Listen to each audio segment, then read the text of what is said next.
ಒಬ್ಬ ಅಮಾಯಕನಂತಂದು ರಾತ್ರಿ 2 ಗಂಟೆಗೆ ಈ ರೀತಿ ಚಿತ್ರಹಿಂಸೆ ಕೊಡೋದಿದೆಯಲ್ಲ, ಇದು ನೀವು ಮಾಡಿರ್ತಕ್ಕಂಥ ದ್ರೋಹ.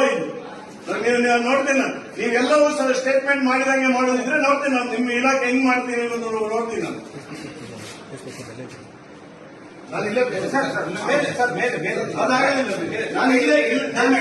ನಾನು ಬೆಳಗಿನವರೆಗೆ ಇಲ್ಲೇ ಮಲಗುದು. ನನ್ನ ಕಾರ್ಯಗಳು ಒಂದು ಕುರ್ಚಿಯಲ್ಲಿ ಕೂತ್ಕೊಳ್ಳೋದಿಲ್ಲ.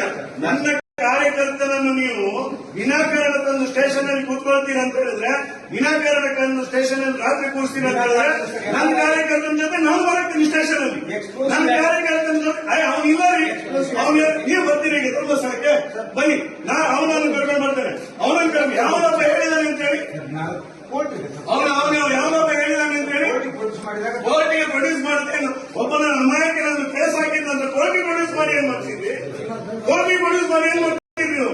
ಅವ್ನ ಕೇಸ್ ಹಾಕೋದು ಆಯ್ತಲ್ಲ, ಕೋರ್ಟಲ್ಲಿ ನೀವೇನ್ ಮಾಡ್ಬೇಕು? ಕೋರ್ಟ್ಗೆ ನೀವು ಅಂತ 1000 ಜನ ತಂದು ನೀವು ಕೇಸ್ ಕೋರ್ಟಿಗೆ ಹಾಕಿದ್ರೆ ಅದರಲ್ಲಿ ಯಾರು ಅವನನ್ನು ಹಾಕಿ, ನೀವು ಯಾರು ಬೇಡ ಅಂತ ಹೇಳ್ತಾರೆ? ಅದೆಲ್ಲ ಆಗೋದಿಲ್ಲ ಬಿಡಿ, ನಾವು